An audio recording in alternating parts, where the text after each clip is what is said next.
Ezelden nur alıp güdüret elinden, oğlu uzun geldi neslinden. Başına koyduğu 12 dilim, ot tuttu köz saldı hakkın sesinden. Tacı Heyderidir, gayret tacıdır, zulmün gelimidir, küfrü dağıdar. Şahdır o, sultandır o, hakkın kuludur. Türklüğün Polat kolu, Turan yoludur. Adalet kılıncı, İslam bayrağı, mezlumun penahı, Ulu Şeyh Heydər. Rüyasında gördü dilsiz bir şamam, dedi Azerbaycan gözleyir ama. Danışan bozkurttan aldım uçtuluk, dedi dirilecek o uca Turan. Kızılganlarla diçti Erdebil ehli, hak üçün merhamet, haksız azeli. Şirvan ellerinde atını çaptı, düşman yüreğine velvele saldı. Hileger kafirler kaçıp gizlendi, Dərbənd qalasına bir nere saldı. Dilsiz qayalara qızılbaş yazdı, zulümün mezarını andıyla qazdı.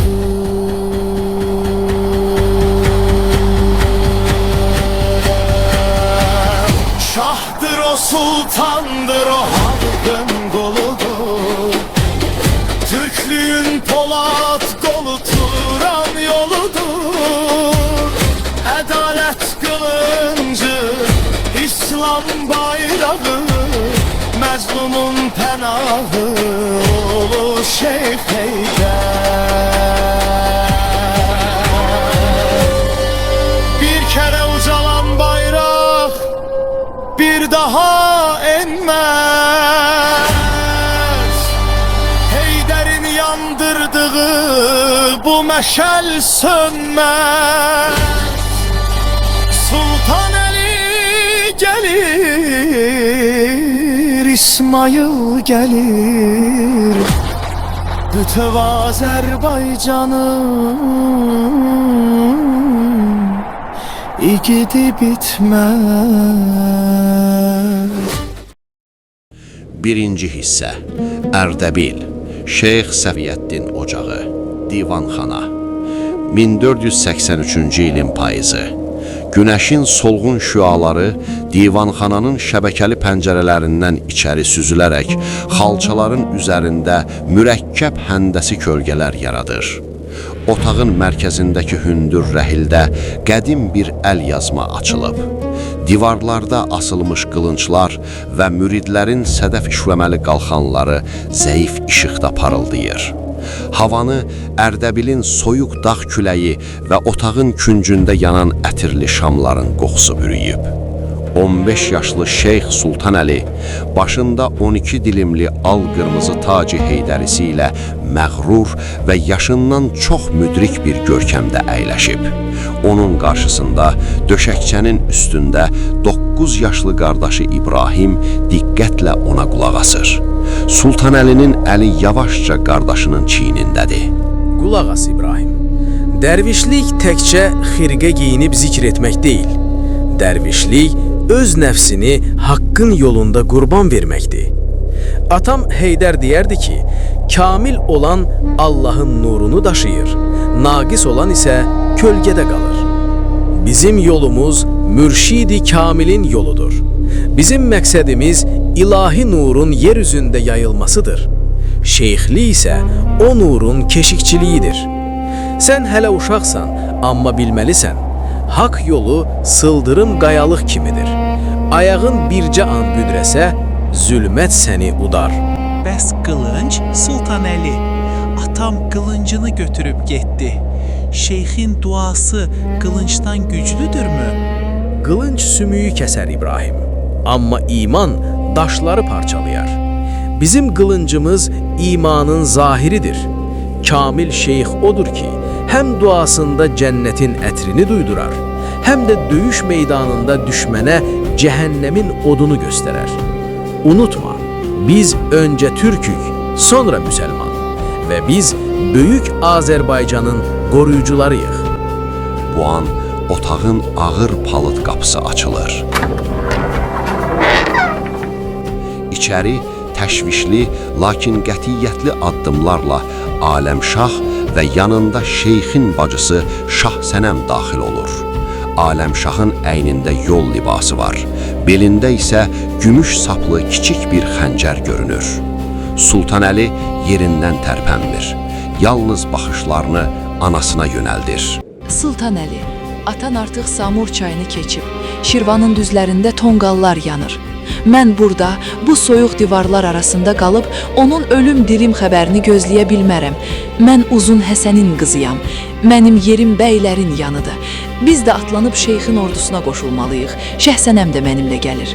Bəli, qardaş oğlu, qızılbaş xatunları evdə oturub ağlamaq üçün deyil, nuru qorumaq üçün yaranıb. İcazə ver atlarımızı yəhərləsinlər. Sultanəli yavaşca ayağa qalxır. Onun boy buxunu divardakı kölgəsi ilə birləşərək otağa bir hakimiyyət sədası yayır. O, anasına yaxınlaşır. Lakin bu bir oğlun yaxınlaşması deyil, Ərdəbilin tam səlahiyyətli hakimi olan bir şeyxin iradəsidir. Dayan ana, atam Şeyx Heydər yola çıxanda əlimi tutub bu taxtı mənə əmanət etdi. O buyurdu, mən olmayanda Ərdəbildə sənin sözün mənim sözümdür. Sənin hökmün mənim qılıncımdır. Sultanəli, mən sənin ananam. Bu ocağın içində yalnız ana-bala məhəbbəti yoxdur, ana. Burada mürşid və mürid var. Atam məni burada tam səlahiyyətli şeyx kimi qoyub. Ərdəbildə mənim sözüm qanundur. Atamın əmanətini və bu uşaqları qorumaq mənim boynumun borcudursa, mənə tabe olmaq da sizin vəzifənizdir. Sən mənim anan da olsan, bu ocağın qanunlarına boyun eğməlisən. Sən burada, Ərdəbildə qalacaqsan. Sultanəli, bu nə hiddətdir? Bu hiddət deyil, bibi. Bu, dövlətin qanunudur. Əgər biz bugün burada nizamı pozsaq, sabah Şirvan oxçuları Ərdəbilin hər küncündə rəqs edər. Ana, sən mənim duamsan, amma bugün mənə dua yox, sadiqlik lazımdır. Otağına çəkil və şeyxin zəfəri üçün zikr et. Bu mənim şeyx və hökümdar kimi sənə qəti əmrimdir. Aləmşah beyim oğluna baxır və ilk dəfə onun gözlərində atası Heydərin və babası Uzun Həsənin o sarsılmaz iradəsini görür. O anlayır ki, qarşısında dayanan artıq bir uşaq deyil, Səfəvi ocağının yeni və sarsılmaz dirəyidir. Aləmşah heç nə demədən başını aşağı salır və yavaşca geri çəkilərək otağı tərk edir. Şahsənəm də onun ardınca gedir. Sultanəli yenidən taxtına oturur. İbrahim isə heyranlıqla qardaşına baxır. İndi davam edək, qardaşım. De görüm, batin elmində səbir nədir? İkinci hissə, iki hökümdarın üzləşməsi və Şirvanda gərginlik. 1484-cü il. 1484-cü ilin qarlı bir qış axşamı. Şirvan torpaqları, Dərbənd yolunun üzərində Samur çayının suları buz bağlamağa başlayıb. Səfəvi düşərgəsində tonqallar hələ də sönməyib. Lakin bu gecə düşərgənin üzərində qeyri-adi bir gərginlik var. Şeyx Heydərin ağ çadırının önündə ağqoyunlu sancağı daşıyan bir dəstə süvari dayanıb. Bu dəstənin başında isə bütöv bir imperiyanın sahibi Sultan Yaqub şəxsən özü gəlib. Qardaşı qədər sevdiyi, həm də qüdrətindən çəkindiyi Heydərlə üz-üzə gəlmək üçün Təbrizdən bura qədər at çapdığı hiss olunur. Əsəblər gərgin, ürəklər narahatdır. Şeyx Heydərin çadırının içində hava dumanlıdır. Ocaqda yanan palıd odunlarının çıtıntısı sükutu pozur. Şeyx Heydər taxtda əyləşib. Əlindəki qədim əlyazmanı sultanın qarşısına qoyur. Sultan Yaqub isə zirehli libasında qılıncının dəstəyinə söykənərək qarşısında dayanıb. Yaqubun üzündə həm kədər, həm də hökümdar sərtliyi var. Heydər, sən mənim bacımın əri, atam Həsən padşahın bizə əmanətisən. Amma bu qırmızı çalmalar indi mənim taxtımın təməllərini titrədir. Mən bura sənin qohumun kimi gəlmişəm ki, səni bu qanlı sevdadan döndərim. Şirvan bizim müttəfiqimizdir. Fərrux Yasar mənim qaynatamdır. Dayandır bu savaşı. Sən bura qohum kimi yox, taxtının qorxusuyla gəlmisən yox. Mən isə bura atam Şeyx Cüneydin qanını, Samurda tökülən o müqəddəs haqqı almağa gəlmişəm. Sən müttəfiq deyirsən, mən isə zülmət görürəm. Sasan Keyxosrovun vurduğu fitnə torunu hələ də görmürsənmi? Bizim yolumuz nur yoludur. Sənin sarayın isə artıq o nuru boğmaq istəyən kölgələrlə doludur. Mən dövlətimi qorumalıyam. Əgər sən bugün Şirvanı fəth etsən, bəlkə də sabah Təbrizin darvazalarını döyəcəksən. Mən isə buna icazə verə bilmərəm. Heydər, qayıd Ərdəbilə. Sənin yerin məsciddir, camidir, divanxanadır, döyüş meydanı deyil. Mənim yerim haqqın olduğu hər yerdir. Kamil olan Allah'ın nurunu daşıyır.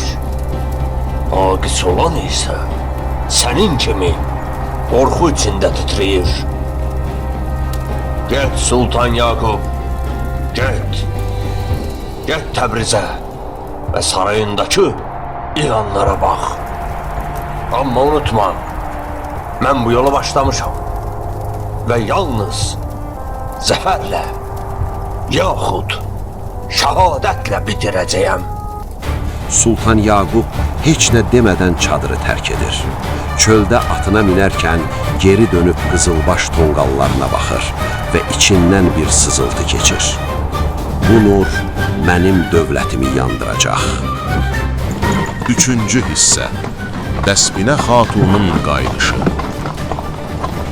Təbriz, Həşt Behişt sarayının önü. Qəhl bir atlı karvanı şəhərə daxil olur.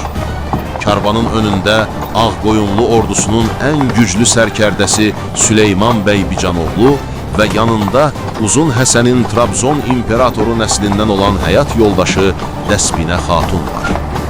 Dəsbinə xatun illər sonra Diyarbəkirdən Təbrizə, mərhum ərinin mülkünə qayıdıb. Onun gəlişi saray dəhlizlərində bir tufan kimi qopur. Sarayın eyvanında Səlcuq Şah bəyim və Gövhər Sultan bu gəlişi izləyirlər.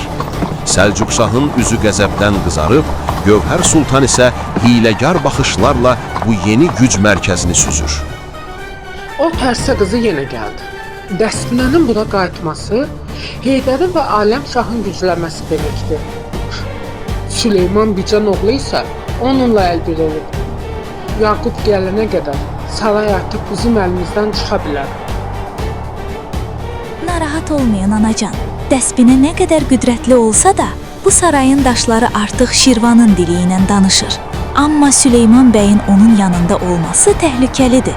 O qızı Selcanın qisasını hələ də unutmayıb. Dəsminə xatun atından enir, ətrafındakı fərraşlara fikir vermədən sanki sarayın əsl sahibi kimi içəri daxil olur.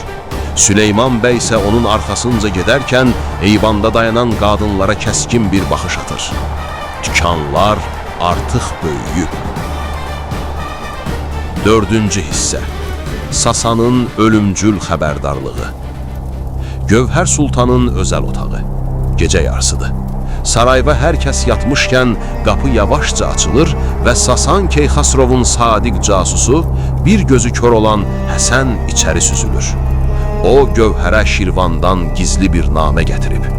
Xanımım, Sasan ağanın ən son əmridir. Şeyx Heydər artıq Şirvanın bağrını yarır. Fərruh Yasar şahımız qəzəb içindədir. Təbrizdə Despinənin qayıtması işləri qarışdırıb. Sasan ağa buyurur, ya Yaqub dərhal ordusunu toplayıb Şirvanın yanında şeyxə qarşı döyüşməli, ya da nə Həsən? Danış. ya da siz Sultan Yaqubu öldürməlisiniz. Sasan ağa deyir ki, əgər Yaqub Şirvanı qorumursa, o zaman Ağqoyunlu taxtında başqa bir şahzadə oturmalıdır. Bizim sözümüzdən çıxmayan biri. Bu tilsimli məcun zəhər. Onun şərbətinə qarışmalıdır. Seçim sizindir xanımım. Ya atanızın taxtı, ya da bu saraydakı eşqiniz. Gövhər Sultan naməni şamın alovuna tutur. Namə yanıb kül olardək o sükut içində qalır. Onun gözlərində həm bir qadının tərəddüdü, həm də bir casusun soyuqqanlığı çarpışır. Yaqub, sən öz hökmünlə öz ölüm fərmanını yazdın. Əgər Heydərin tərəfinə keçsən, bu saray sənə qəbir olacaq. Mən Şirvanın qızıyam, eşqin nökəri deyiləm. Sonuncu hissə. Fəlakətin başlanğıcı. Bölümün sonunda Şeyx Heydər düşərgədə zikr edərkən birdən yerə bir ulduz düşür. O göyə baxır və kədərlə gülümsüyür. Düşmən bəlkə də öz içinizdədir demişdi Sasan. Amma o bilmirdi ki, nur yalnız xainləri deyil, həm də köhnəlmiş səltənətləri yandırıb kül edəcək. Sultan Yaqub öz yolunu seçdi. Mən isə öz yolum. Bu il Azərbaycanın bütövlük uğrunda igidlərin qanlarının töküldüyü il olacaq.